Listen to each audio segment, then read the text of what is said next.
and welcome to Business Edge. I am Perpetua Fasomi Peter. It's an abridged version, so let's begin with this. The Securities and Exchange Commission has proposed a 30 million registration fee for digital asset operators in Nigeria. The draft rules also raise minimum capital requirements to 2 billion for exchanges and custodians and 500 million for other platforms. SEC is further proposing retail investment limits of 1 million per issuer and 10 million annually, alongside turnover-based supervisory fees for regulated operators. Ola Atose, CEO Koinkoin, joins me for more on this. Thank you so much for joining us today. Yes, good morning. All right, so was that what you were expecting, to come from SEC, considering what has been happening in the past few months? Well, I mean, we have to accept there's been some progress. We're certainly happy to be one of the, companies in the sandbox, the regulatory approval in principle, as we like to say. So we're excited about that.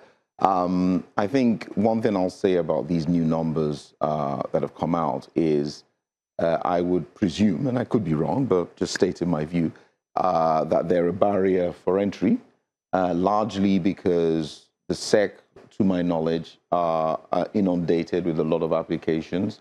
And virtual assets are a key sector, a key vertical within financial services. And a lot of folk who have interest, aren't necessarily trained in the, many facets, around, the variety of, things when we talk about technology or even financial services, from things like anti-money laundering, counter-terrorist financing, cybersecurity, as I mentioned. And the technology itself, what is the blockchain? How can it be managed? How is it deployed? What are the different parts of this business itself, from tokenization to exchange services, and a variety of other, verticals within the sector. So I think the main issue that I can see is, from all intents and purposes, it's, professional financial services. This I see as a barrier of entry. And I think most folk who want to get involved either know or will certainly think twice before, making an application, because they're seeing those numbers, of course.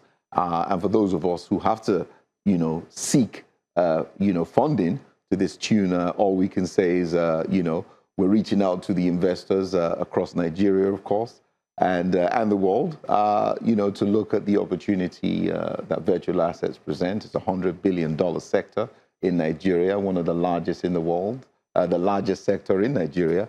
I think the opportunity is there. And, we can talk about what's going on in the Far East. A lot of the large exchanges or digital asset providers around the world have all received funding from their government. So you're expecting your government I impress upon the Nigerian government to consider, investing in digital assets. Wouldn't you be asking for too much, considering we're just getting started with all these things? It is a lot.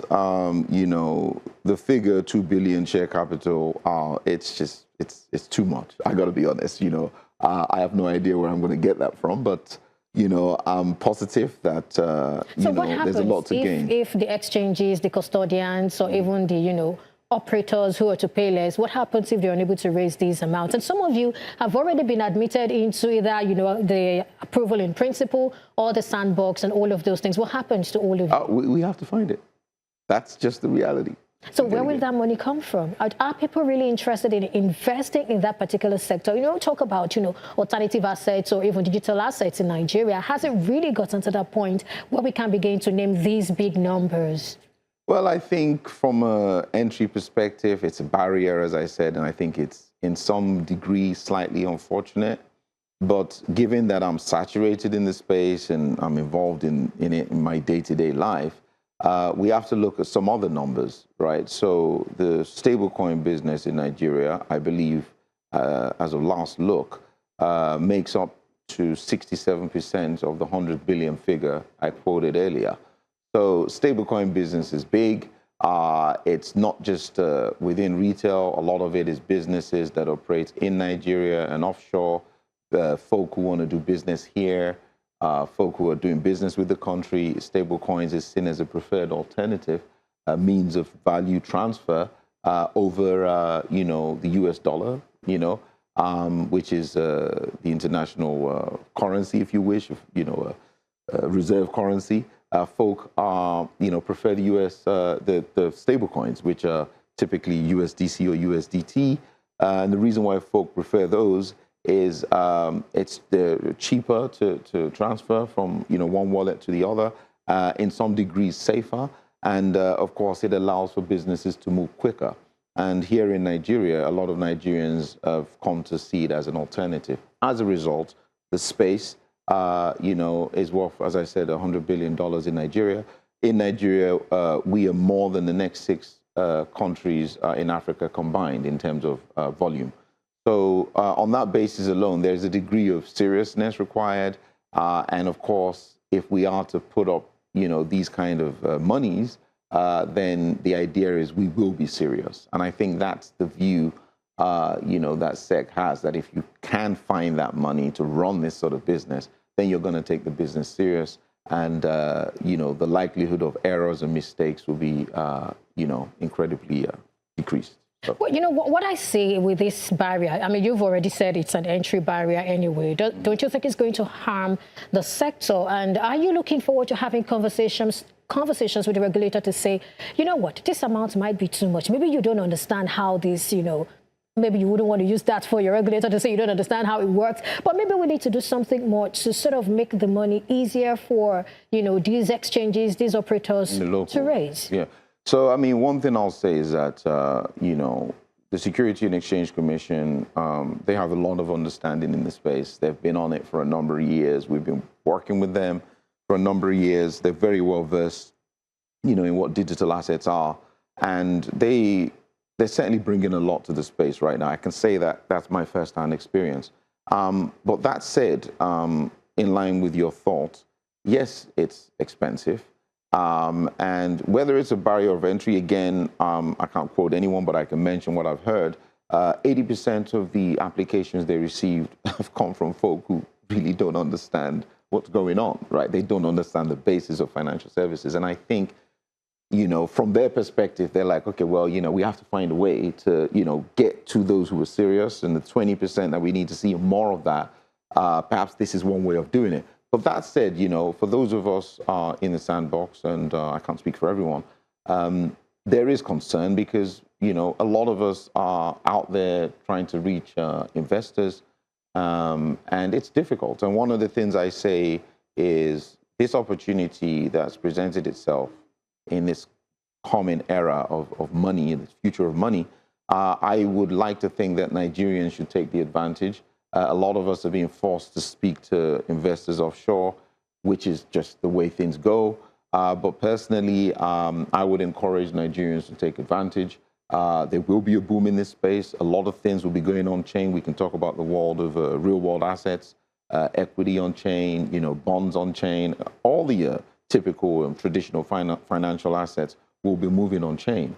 So this is only the beginning. And I am certainly eager to impress upon the Nigerian government to consider investing in us, and other Nigerians too who are perhaps in other sectors to consider this space, because it's, okay. Let's talk about it. Maybe I missed it, but we know that when the CBN talked about recapitalization for the banking sector, they exempted some retained earnings, and then they talked about how they can go about, raising capital. Do we have something like that for this one? In this space? Well, not directly. At the moment, it's every man on their own. We have to be out there, seeking a way to raise funds.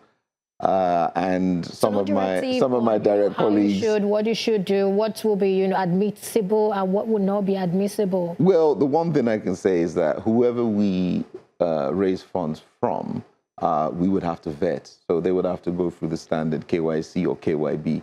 So we can't take money from, the known bad parties, and from parties who are perhaps politically exposed. We would just have to put them through our risk register. We can take money from politically exposed people, of course, but we just have to put them through. Do you know that for sure?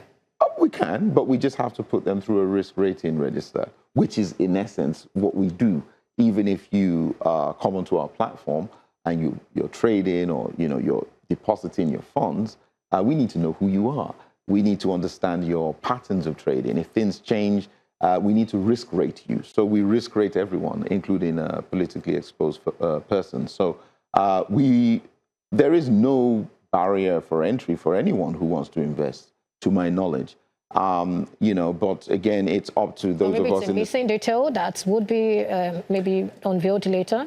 Perhaps, but no one's exempt from investing in, digital asset, companies. No one's exempt, to my knowledge. Obviously, bad players are exempt from everything, and that comes without saying.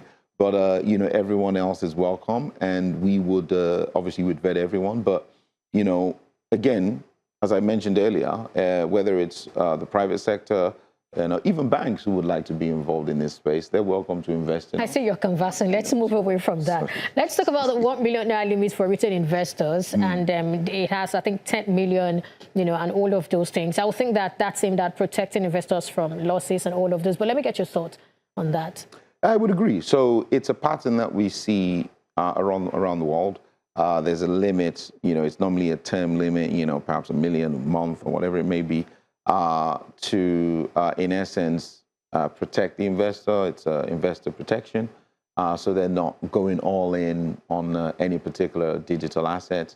And I think that's healthy. I think it's common sense. I think it helps the virtual asset service providers like ourselves.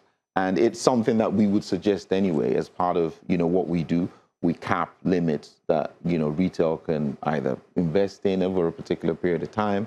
And it also helps, with things like capital control, which, of course, I'm sure the Central Bank of Nigeria, are keen to ensure that, our funds here in Nigeria stay in Nigeria. So it also helps with that as well. All right. I mean, so far, CBN said they've ruled out a couple of guidelines and all that. For you, what's your reading of all these so far?